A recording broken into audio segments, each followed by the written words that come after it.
All right, good evening, Cuse Nation. Welcome to the Upstate Orange Podcast on FingerLakes1.tv. I'm Jim Sinicropi, live inside the FingerLakes1.com studios in downtown Seneca Falls, New York. On Sunday night, November 20th, 2016. It's snowing pretty heavily here outside the studio in Seneca Falls. The first snow event of the season. And it certainly sets the mood to talk about basketball.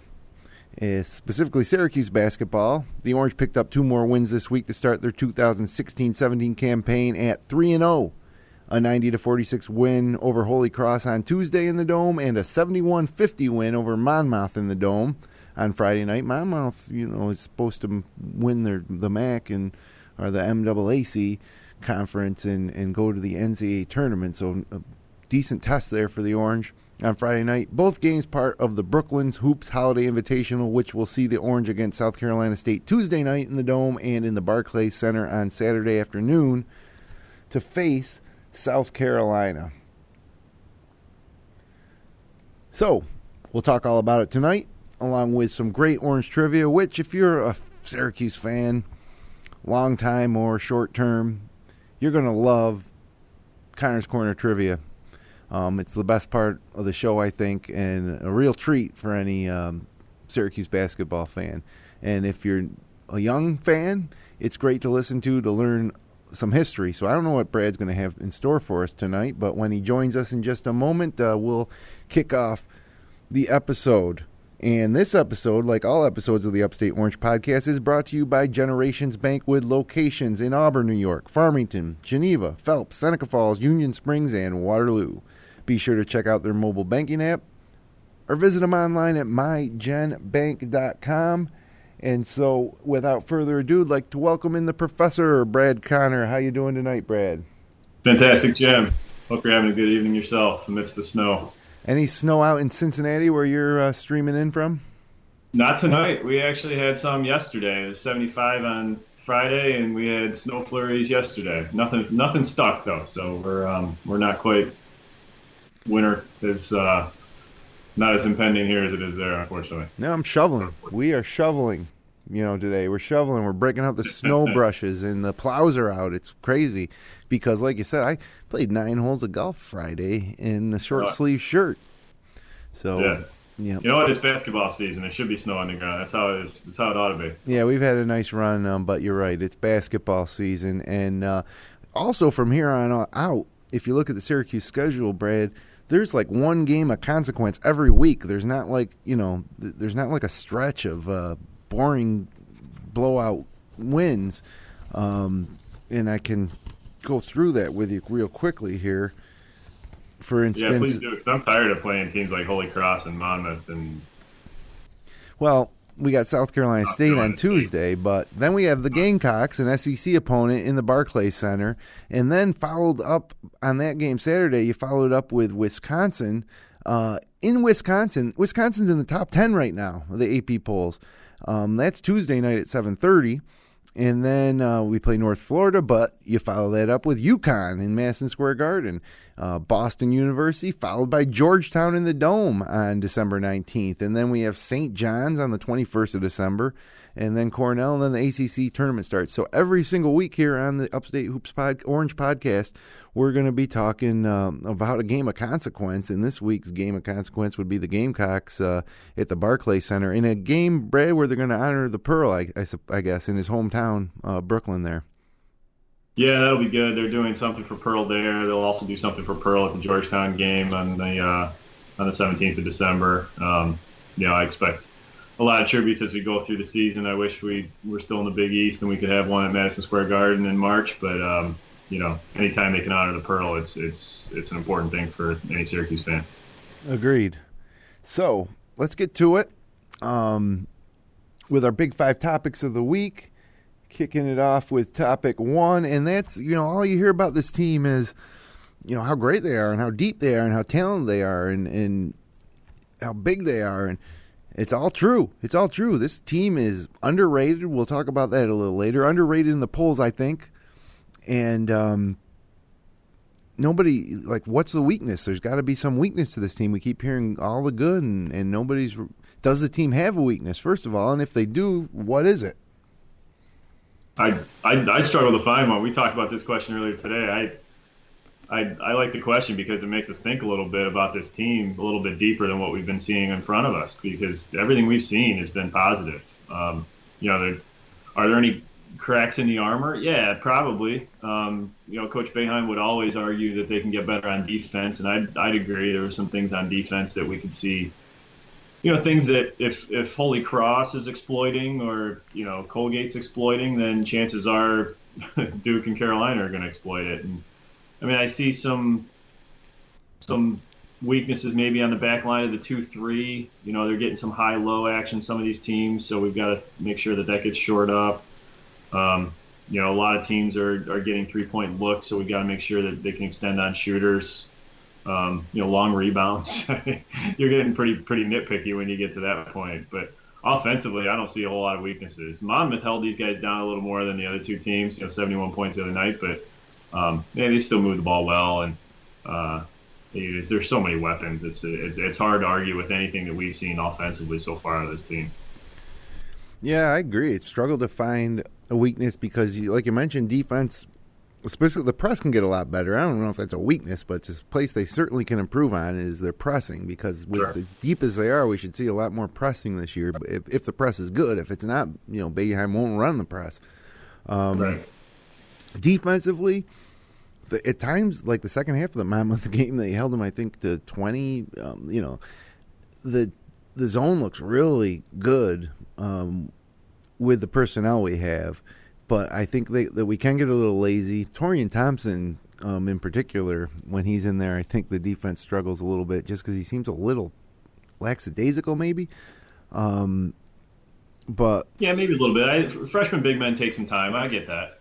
Yeah, what we've gotten from Thompson so far has been a nice surprise.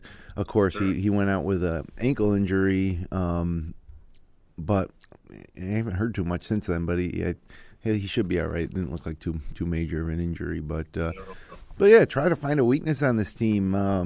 Foul shooting, maybe they haven't shot foul shots that great. I don't know. Maybe a weakness, and they haven't shown it yet, but could potentially be the chemistry. A team with so much talent, maybe chemistry becomes an issue. But these guys seem to like each other. But let's take it for example. Tyler Lydon's this season is an NBA tryout for him. He could have gone pro at the end of last year and probably would have got drafted. But he hasn't scored so far in this season here. He hasn't had the type of numbers you'd expect to have out of an NBA first rounder. He had 7 points against Monmouth, and he did have 17 against Holy Cross. But NBA first rounders are scoring 15 to 25 points a night. Sure. So how can you say that's a weakness? That when there's just so many different guys to score. I hope it doesn't become an issue for the chemistry on this team. If a guy like Tyus Battle was thinking he was going to be one and done, and now he's not getting as many shots because Andrew White's taking so many, and Lydon needs his, and Roberson needs his points, and the point guards are going to score. So it's I guess it's a good problem to have if you're Coach Boeheim, if you want to call it a problem. But in situations like this, the chemistry on a team can deteriorate. I'm not saying that's the case here, or it's not saying it's going to happen, but potentially could be a weakness. Yeah, I mean, I think, and we'll talk more about this, I think, too, but this team doesn't seem to have, too many what I'd call alpha dogs, I guess, where, they need to have the ball and they kind of shrink if they don't have the ball. I mean, I think, take a guy like Tyler Lydon, who you mentioned, the shot's been off. Very, very poor shooting start to the season for Tyler Lydon. But he's rebounding. He's active. He's trying to get inside. He's defensively, he's stronger inside and can play the inside of the 2-3. I mean, he's still contributing even though his shot's not there yet. And is that a weakness? No, because we've seen what he can do shooting the basketball. So that I don't expect that'll be a problem for him. guy like Tyler Roberson's a senior. He's never been an alpha dog guy. He's not that guy this year. I don't think he's not a guy who demands a basketball and is displeased if he doesn't get it.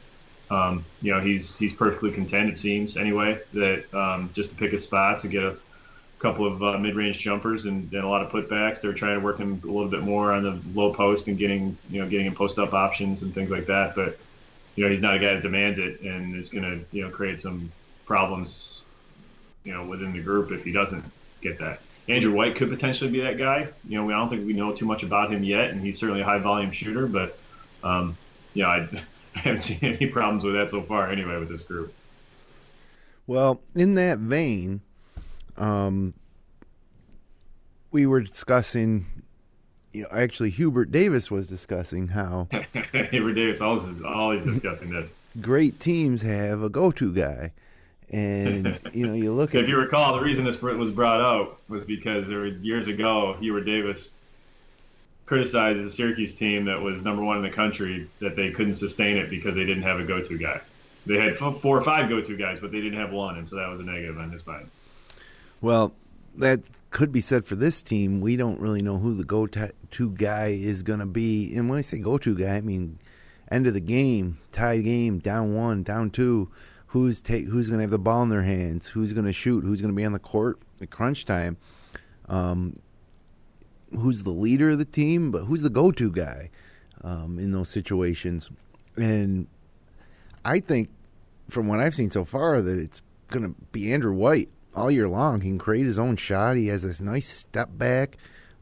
He's shooting a lot more than anybody else. He's played the most minutes, 30 minutes a game, of anybody on the team. I think the next closest is 26. He's had the most field goal attempts at 39 so far, and the most free throws with 10. So he's getting to the line more than anybody else.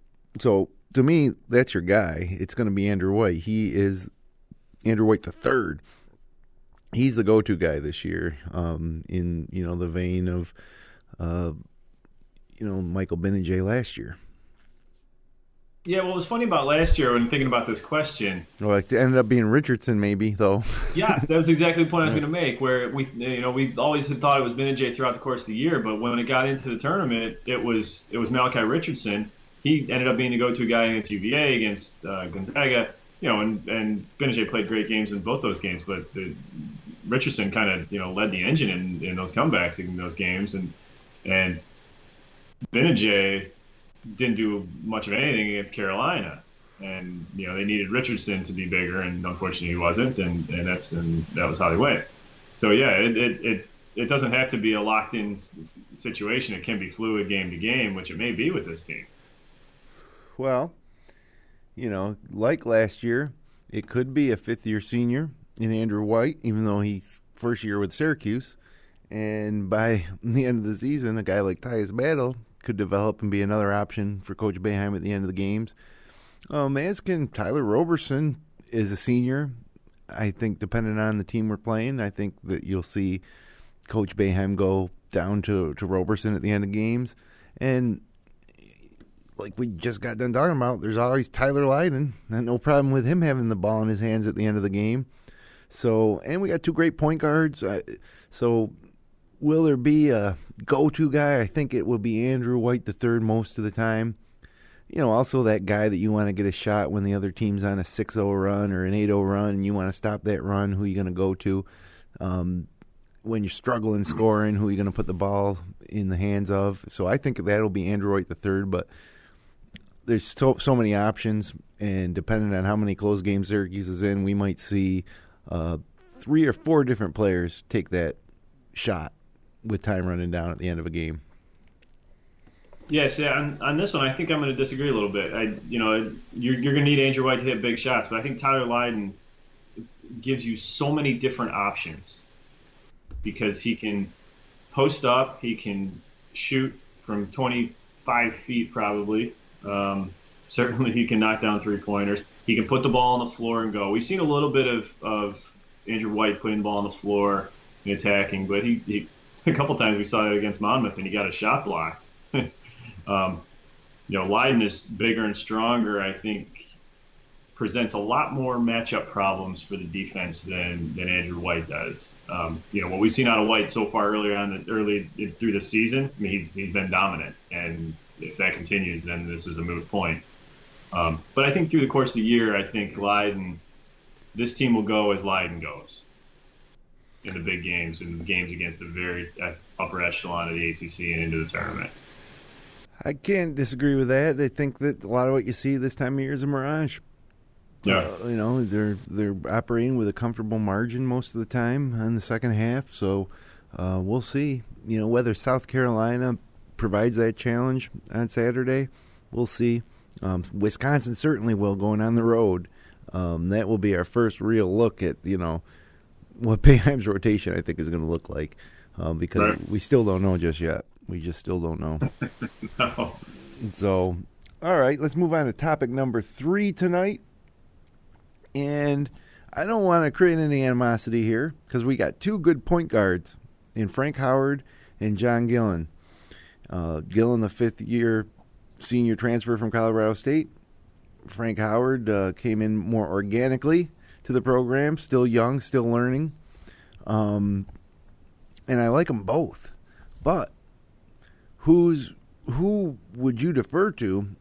Maybe in crunch time, yeah, but, I see it. The thing I don't like about topic 3 tonight is I like them both on the court, and I don't think one of them is necessarily going to supplant the other as the main point guard. But, which one, I guess, do you prefer at this point to be running that point for Syracuse? Yeah, like you said, I like this question, but I hate this question because it implies that there's one or the other that I would rather not have out there, and I don't think that's the case with either of these guys. But and I think what I'm going to tell you, because I love John Gillen, and I love watching him run this offense. I love watching him in the open floor. I love to see him run the fast break. I think he makes good decisions. I think he sees the court extraordinarily well and is able to find guys who not many guys can actually see on the court. Great passing, great instinct, can knock down shots. His shooting is I would argue, better than Frank Howard's, although Howard's is vastly improved over where he was a year ago. I think Howard's just a little bit more turnover prone still. And Gillen, he doesn't turn it over. He turned it over once against Monmouth, one time, and Boeheim chewed him out, and I was I was shocked. I was surprised. I thought Boeheim was really fond of Gillen and wasn't going to give him that treatment. He's probably still fond of him, but I didn't think Gillen was a doghouse. If you're a point guard and you make a stupid turnover, you're going to get Boeheim's wrath. I don't care who you are or how long you've been there, I think. One thing Howard brings that Gillen doesn't is size. Big to complete that ultra big Syracuse lineup in the zone. Right. But you don't have to all be big. Sometimes you need a little guy on there stealing up steals and anticipating passing lanes. But let's look at the numbers. So far, Howard's actually played more minutes than Gillen, 21.7 minutes a game to 20. So it's an even split, and it's probably going to continue most of the year that way, I would think. Gillen, he's playing starter. You would expect the starter to play more minutes. Right. Barely, though. Right. Gillen shooting 4 of 10 from the field, 5 of 8 from the field for Howard. Gillen 3 of 4 free throws.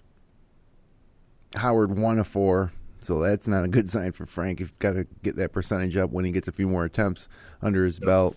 Howard has 8 rebounds. Gillen has 5. Howard has 18 assists. Gillen has 16. Gillen averaging 11 points a game. Howard 8.7. So statistically, other than turnovers, as you mentioned, Howard has a few more turnovers. They're pretty much both doing the same thing with more assists for Gillen. All right, yeah. I might have a number wrong here, but I like them both. I like them both, and I'm excited about Howard because he's got 2 more years after this, and I'm excited for Gillen because he fills a void that we were fearful of, heading into this season, thinking we'd only have to rely on Frank Howard at point guard. So it's just another good situation for Boeheim and Syracuse this year to have 2 point guards of this caliber that would start for a lot of other schools, either one would start and play 30 minutes a game. So yeah, we talk about turnovers. I'm looking at this here and on the line I'm looking at here. Between the two of them, they've committed 9 turnovers in 3 games total. They average of 3 turnovers a game out of the point guard spot, where one or the other is running point exclusively every minute of every game. Right. That's pretty good production right there in my mind. Mm-hmm. I don't care who the opponent is. You're playing an up tempo style. You're getting guys involved. You're challenging. You're not just sitting back in a low paced game. I mean, these guys are making good decisions in general. I think I've said before that Howard's a little bit loose with the dribble. I think beyond that, they're not taking chances. They're not creating risky plays. I think they're both smart players. And you got a 5th-year senior, and you got a second-year guy who plays probably wiser than his experience would indicate. Yeah. Well, looking past this year, Gillen's going to graduate, and Syracuse had a plan for the point guard position in a guy named Quade Green, a 6'1 senior at Newman Goretti, where Scoop Hardeen and Rick Jackson came out of. We kind of have a little Philadelphia pipeline working, and he announced Saturday that where he's going to go to school, and a lot of people thought it would be Syracuse because we've recruited him since he was 4 years old. But no, he's going to go to Kentucky. So the Big Four topic of the night is our 2017 class is not shaping up, and Billy Preston's a 6'10 forward from Los Angeles who played at Oak Hill. Carmelo Anthony, ring a bell, and he chose Kansas over Syracuse on Friday. And now Green, 22nd ranked player in the country according to ESPN, chose Kentucky, even though Kentucky already signed a point guard, which is really disconcerting because when Kentucky had signed a point guard, I thought, well, okay, Green's going to come here. He's been our plan for the last 5 or 6 years. Coach Boeheim and Hopkins and GMAC have been, really on this guy, and we don't get him. We lose him to Kentucky. Like we lose a lot of players, like Nerlens Noel. But we did get DeJuan Coleman from him, though. Remember, he was considering Kentucky. Right. But we have one commitment. O'Shea Brissett, 6'9 forward from Ontario, Canada, committed last week. And then coming up on Monday, tomorrow, because we're recording this on Sunday night, Barama Sidibe, a 6'11 center at St. Benedict's Prep in New Jersey, will announce his choice. He's visited Syracuse, Oklahoma State, and Texas Tech, also being recruited by Seton Hall, Maryland, among others. Maybe we'll get him, but what's your take on getting snubbed by the elite recruits at Syracuse again this year? Yeah, I don't know. It's a weird era in college basketball. Honestly, if you're the elite of the elite, and arguably there aren't as many guys that are at that level as they probably think they are. But if Kentucky's going after you and Duke's going after you, in all honesty, you'd probably be stupid not to do that. They send so many guys to the NBA, and that's the objective with these guys. That is the objective. Their objective is not to play somewhere for 4 years. Frankly, their objective is not to get an education. It's to where can I better my basketball profile to get to the NBA. Kentucky's probably, by all accounts, a better option. Now, Syracuse has sent a lot of guys to the NBA, and that's frankly why Andrew White's here right now. They had an opportunity for him. He knew, he had other schools he looked at, VCU and Richmond, because they were hometown teams. He looked at those, but he wouldn't go to the NBA. Send guys to the NBA out of those schools like Syracuse does. So when Kentucky got into the game with Green, I think there was a lot of doubt placed on it, regardless of how long that Syracuse has been recruiting this guy. And he went to the same high school as some guys we've had before, but I don't think that held as much water as, Calipari dangling, draft night stars and previous guys that he's sent to the NBA, and you dangle that in front of a kid, and that speaks volumes, and that's unfortunate. But I think Syracuse has done their best, excluding a guy like Carmelo, who frankly wasn't the number 1, number 2, number 3 kind of guy coming out of high school. He was, top 10, 15 probably. I don't think he was. He certainly was. No, he wasn't. He once he signed and committed to Syracuse, his stock started to rise in terms of the way he developed the summer leading in. And that's when Boeheim started saying, wow, look at what we got here. But, and Syracuse doesn't traditionally get the cream of the crop. And they've done pretty well not getting those types of guys. That's a tough game to play. And right now, Kentucky and Duke are playing that game against each other. Everybody else is sort of, you hate to say it this way, but it's kind of fighting for scraps, I think Syracuse has done great with the guys that go 20 to 40. Now, what's ironic is Quade Green is like the 25th, 26th ranked guy in the class. Like, he's not a number one, number two guy. Right. So for him to think that he's at that level, it could be a little naive on his part. But, a guy like Brissett is a guy who fits that profile for Syracuse. A guy like Sidibe may also be that way. Boeheim's been doing this a while. He knows what he's doing.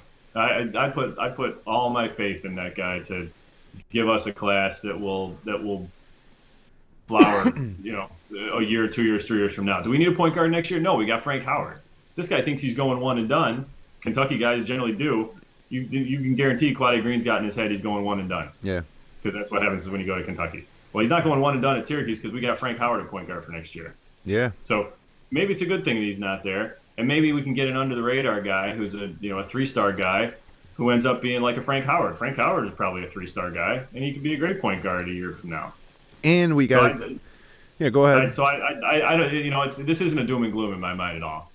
We could get a 5th-year transfer. They only got 2 freshmen came in, and Torian Thompson was a late guy. No one really knew about him, so we had Tyus Battle, and that was it. But this team is as talented as any team they've had in maybe their history. Yeah, to be honest with you, when I see these guys pick other schools in Syracuse, I don't even really care. I don't get upset about it. Right. Yeah. Right. Now it'd be great to have Thomas Bryant. He's right.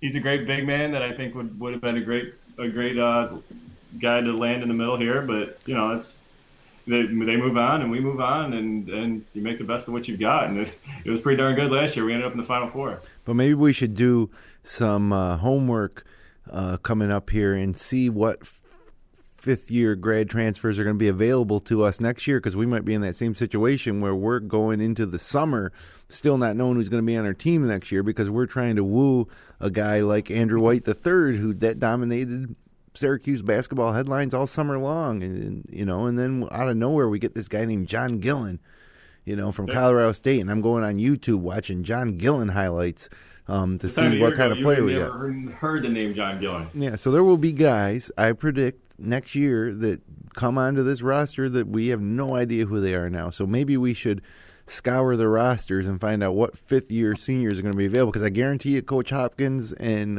Coach Boeheim have already have a short list working. Yeah, as long as that rule's still in place. Now, there's some questions if that rule is going to continue, but as long as it's in place, there's no reason Syracuse shouldn't take advantage of it. They've done a better job with it than probably any other team out there. Yeah, well, all right. Fifth big topic tonight before we get to Conor's Corner trivia. And I don't know, I'm watching this team and we're talking about how great they are and all the talent and the shooting and the inside play and the depth, and if they even have a weakness. And then I look at the AP top 25 rankings and we're there at 18. And I don't mind being undervalued by the pollsters. And historically, that's worked out pretty good for Syracuse. But we're not 18th best team in the country here. Sorry, St. Mary's. Sorry, UCLA. Purdue, I know you're good this year. Gonzaga, yeah, I know. Remember last year in the NCAA tournament when we ended your season.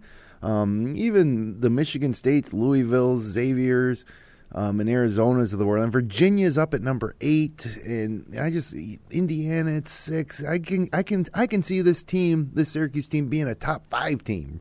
And it's kind of just arbitrary that they're not. It's like people didn't know what we had.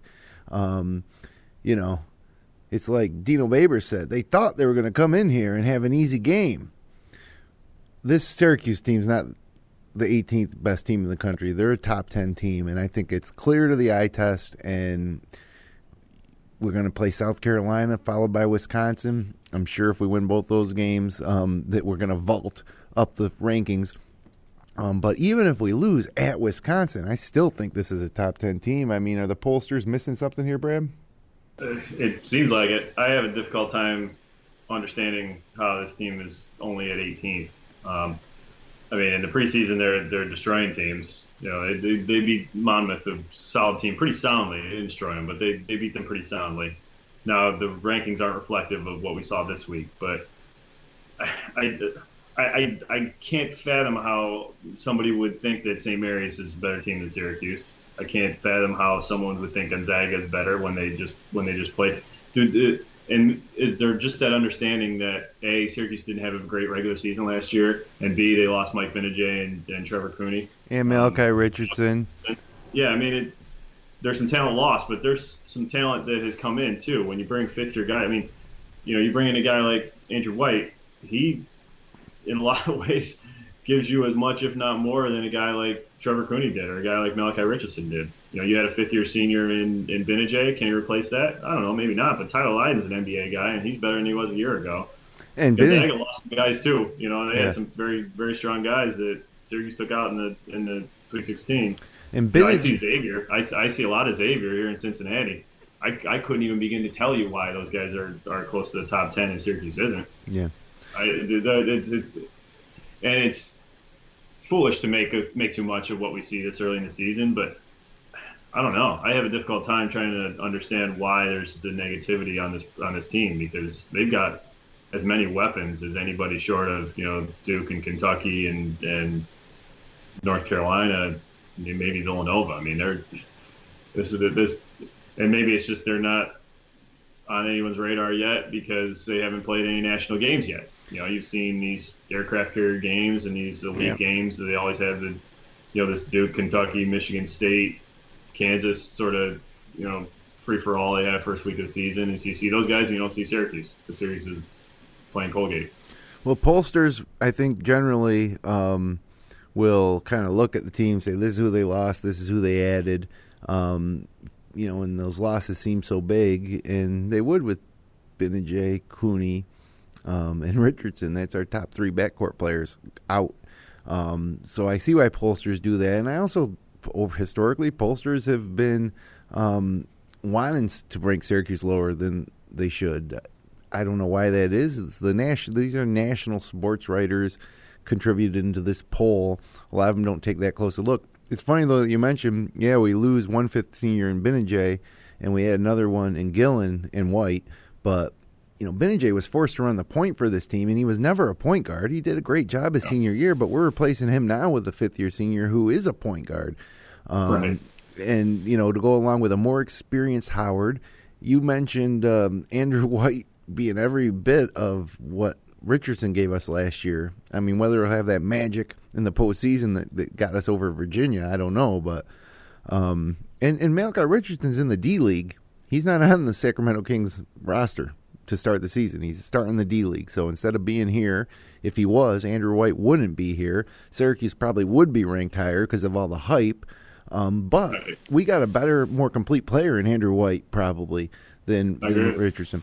So, you know, and then you go further down. Tyler Lydon didn't go pro, and he's bigger and improved. So we're better there. Tyler Roberson's a year older and improved. Coleman's healthy, fifth-year guy. And we had a 7'2 center. So if the pollsters just took a closer look, I don't think that they would have us at 18. So that's fine. We'll ride under the radar for a little while longer. That might come to an end Tuesday in Madison, Wisconsin, if we can get a win on the road against a top 10 team, which, I can't wait to see this team compete in an environment like that. And one last thing is we got a guy named Tyus Battle who we hardly even talked about tonight, you know. Right. So I think we're better than last year. Almost across the board. Last year was tough. You know, we sat here on this podcast and, you know, it was a struggle to make the NCAA tournament. And then all of a sudden we make a little magical run, the Gonzaga-Virginia games back-to-back to get to the Final Four. And it's one of the all-time great Syracuse teams. But this team's better than last year.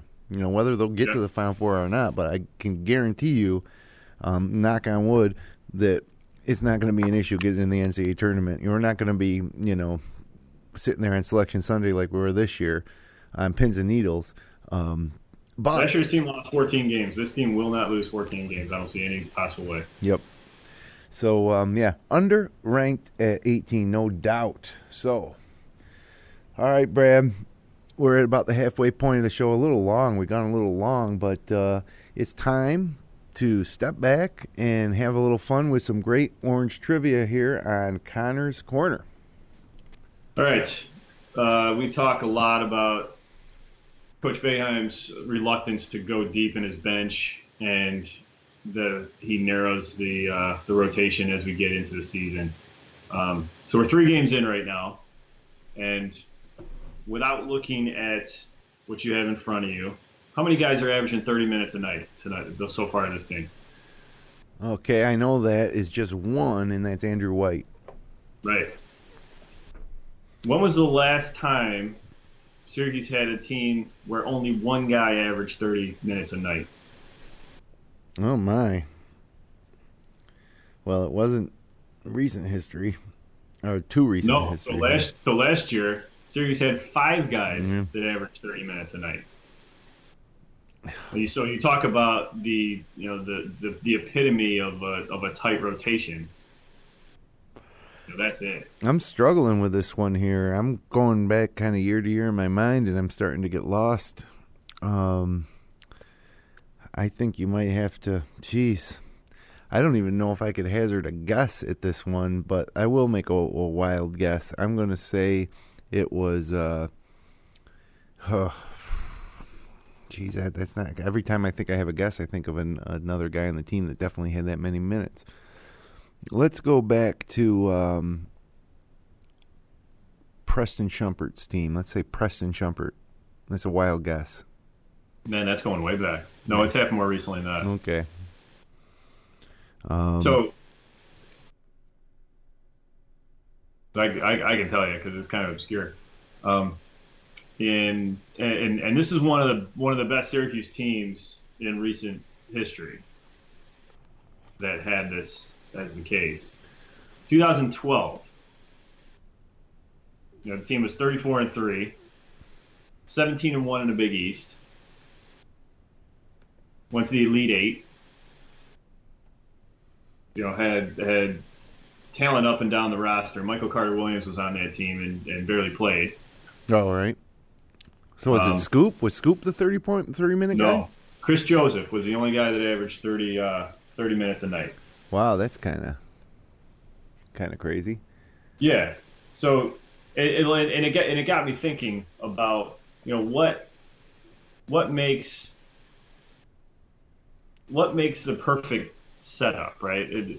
Is it a lot of guys that play a lot of minutes, or is it a core guys that play a lot of minutes, or a few guys that play, or a lot of guys that play even number of minutes? And I think there's going back. So I went back through the national championship year, and that was the only team since the national championship year that only had one guy average 30 minutes a night. So let me ask you this. Okay. When was the last time that a Syracuse team had, or what's the most, going back to the national championship year, what's the most guys that you think have played 10 minutes or more a night over the course of the season? How many do you think? 10 minutes or more. I'm not asking the year. How broad do you think Boeheim has ever, since the championship year of 2003, has broadened that rotation to the point where he's had? I don't think he's ever had more than 8. I don't think he's ever had more than 8 since then. You'd be wrong. That's happened 3 times he's had more than 8.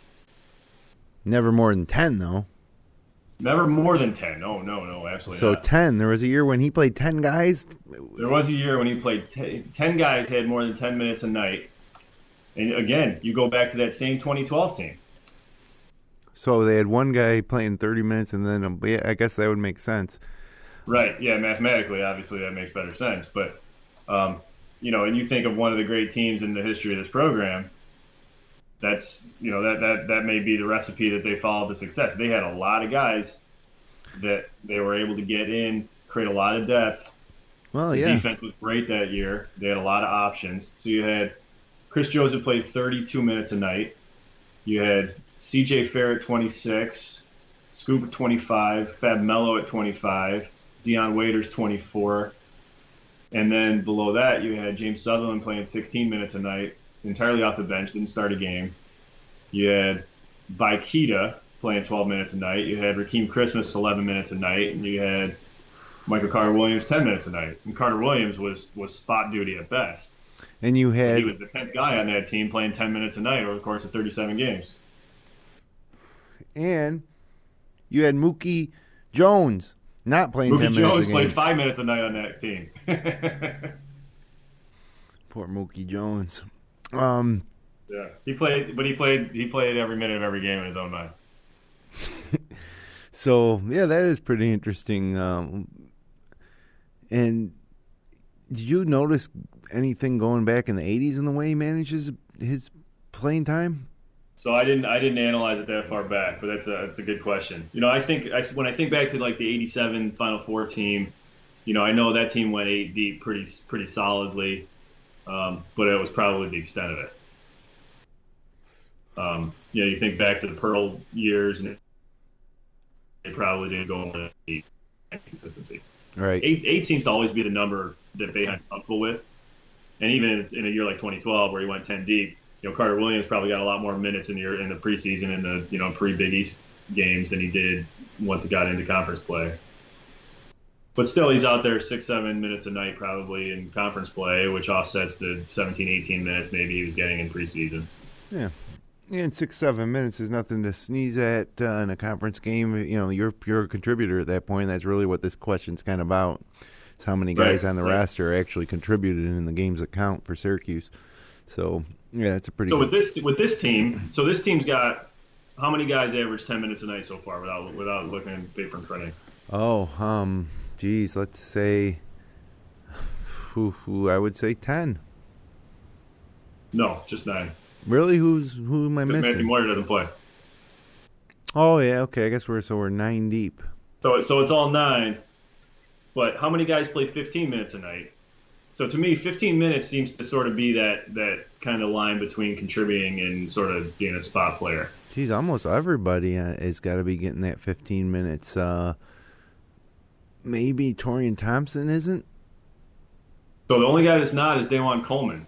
Oh, wow. I don't think any of us have ever figured out why that is. Maybe they're pacing him, but yeah. Maybe. I don't know. Maybe. But so if 15 minutes is that dividing line, what's the fewest guys that you can think of going back to the national championship year that would have played 15 minutes or more on any team? Geez, he had some really tight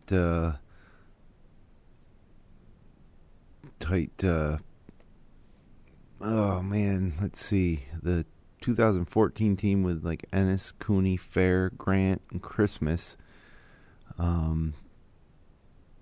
I think that was a 7 deep team. I think only 7 guys had that 15-minute mark on that team. But you said the 2014 team? Yeah, 2014. Yeah, that was a pretty tight rotation too. They had 6 guys that went 15 minutes a night. They had 4 guys at 30 minutes a night. Fair, Ennis, Cooney, Jeremy Grant, and Rakeem Christmas was 20-plus minutes a night. And then Vikita had 15 minutes a night. So he was barely above that threshold. And Dajuan Coleman was getting 13 minutes a night on that team. not much less than he's getting now. Geez, you know what? The answer to that question is probably going to come shortly after the national championship team when Jerry McNamara was logging all those minutes, like 2004, 2005 maybe. Those were some really tight rotations. As a matter of fact, God, what was it? Maybe Demetrius Nichols, freshman or sophomore year, that class with Roberts, Nichols, and Watkins, maybe their freshman year or sophomore year. We had a pretty tight rotation with like right lines. But that team, those teams that you're talking about, still had Akeem Warwick and Josh Pace. Right. And they were trying to bring in some of those younger guys too. So they mixed it up a little bit in those early couple of years. But once Warwick left, so 2006 was the year that without Jerry McNamara they wouldn't have won 10 effing games. Oh, that's probably the obvious answer then.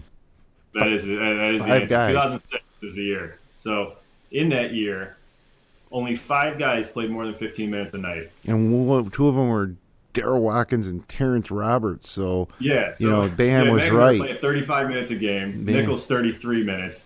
Terrence Roberts playing 32 minutes a game. You had Darryl Watkins playing 30 minutes, 29.8.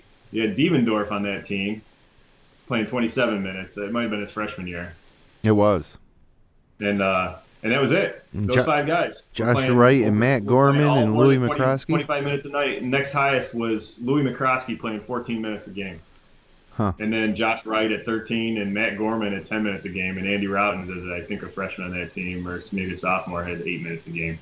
Onuaku was a freshman on that team playing 8 minutes a game. And then that was a tight rotation, and they needed to be because they didn't really have much depth at all. Yeah, well, they wouldn't have won 10 games if it wasn't for Jerry McNamara. That's one thing I know about that. And according to the NCAA, they didn't with all the vacated wins. That's true. In the end, I guess you're right. I guess they didn't. Don't like to have to bring that up, but... No, I don't even think about that. Speaking of that, we haven't talked about it, but Coach Boeheim is nearing the 1,000 with the asterisk. Oh, yeah, I wanted to touch on that before the end of the show. Is that the end of the trivia segment? Yeah, we could work through this a little bit more, but those are the big hitters I wanted to touch on. So yeah, I mean, I got time for one more. It's a good takeaway because you can sort of make some correlations between how tight that rotation is and how successful these teams are. So it again proves that Coach Boeheim knows what the heck he's doing. Right. Yeah, I agree. I agree with that.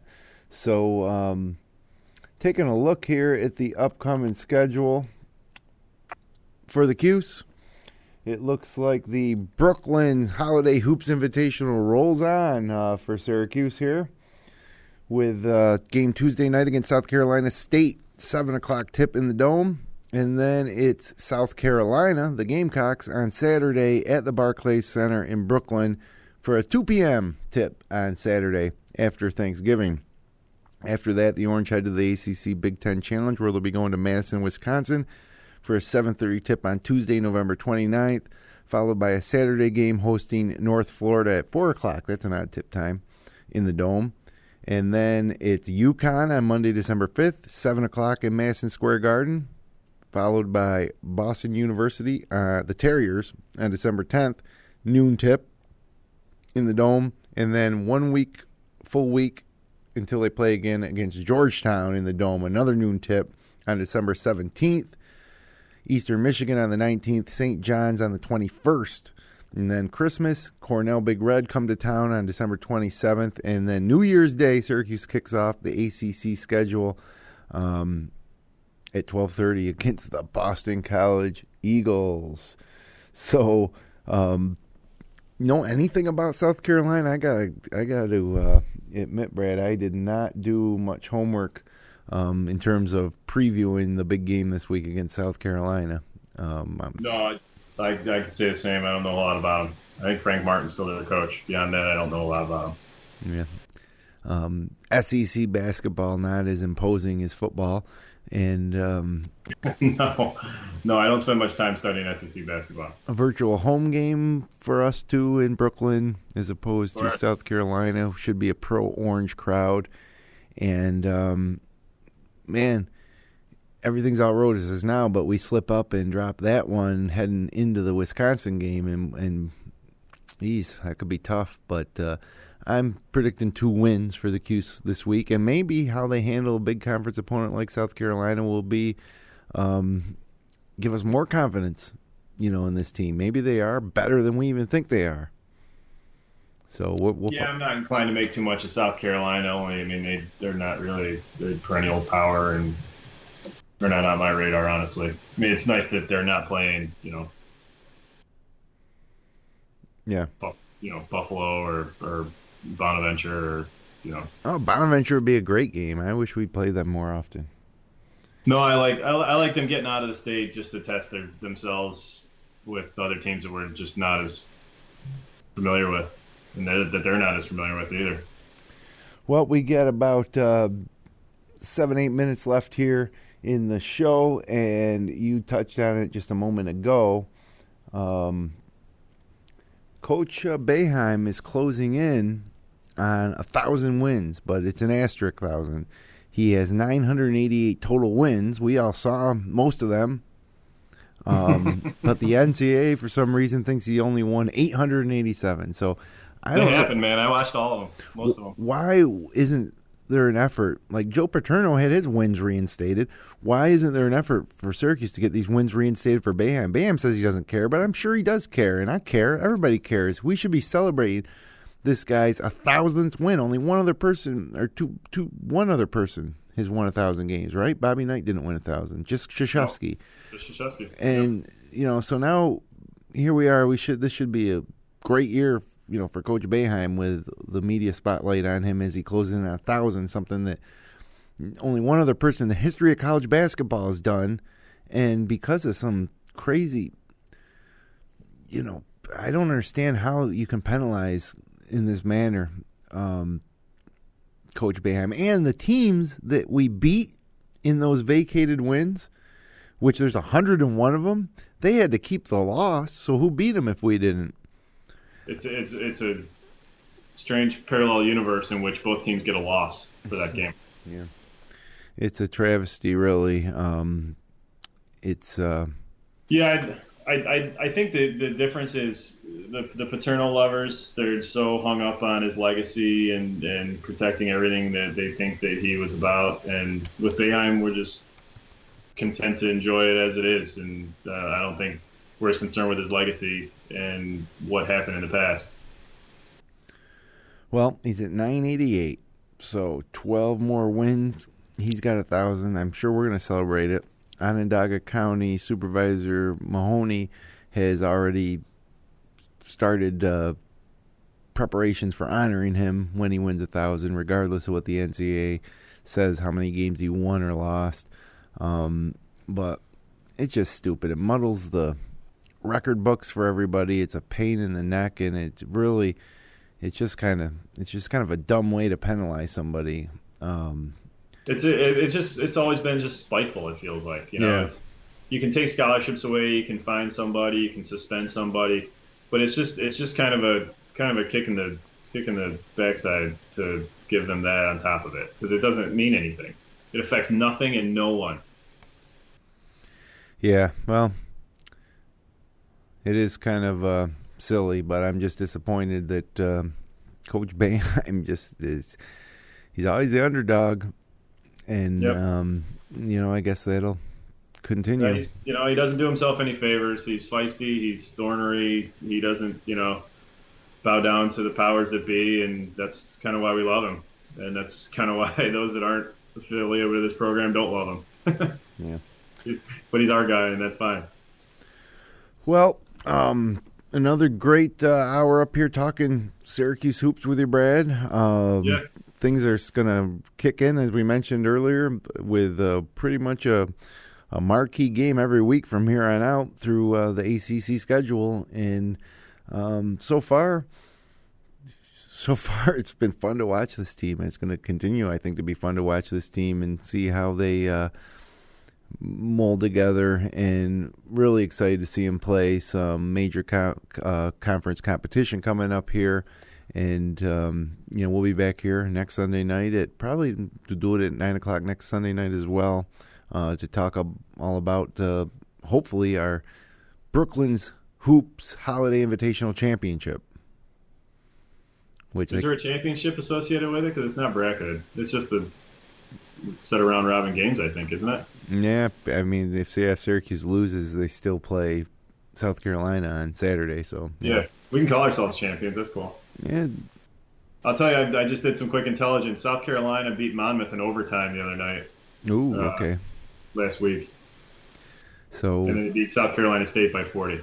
So I don't think South Carolina State's going to offer much test, but if this team beat Monmouth in overtime, yeah, I'd like Syracuse's chances. Yeah. Okay, well, we'll be a neutral court. Hopefully, more orange in the crowd than Gamecock maroon, or they're maroon, I guess. White and maroon, something like that. Scarlet, maybe. I don't know.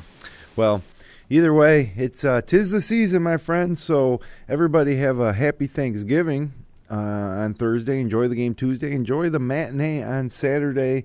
And Brad, we'll be back here next week, you and I. Sounds good. Happy Thanksgiving to you. Yep, happy Thanksgiving to you. So, thanks to everybody for joining us here on the Upstate Orange Podcast. We'll be back in next Sunday. Check out the schedule at fingerlakes1.tv for the official start time, probably 9 o'clock p.m., just like this week, although we went a few minutes late. Actually, I shouldn't say that. Next week will probably be like 9, about the same time, about 10 after 9. You can subscribe to our feed on iTunes, Stitcher, YouTube, or via RSS. We're online at fingerlakes1.tv/upstateorange. So, for the professor, Brad Conor, I'm Jim Sinicropi. Have a great week. Have a great Thanksgiving. And let's go Orange.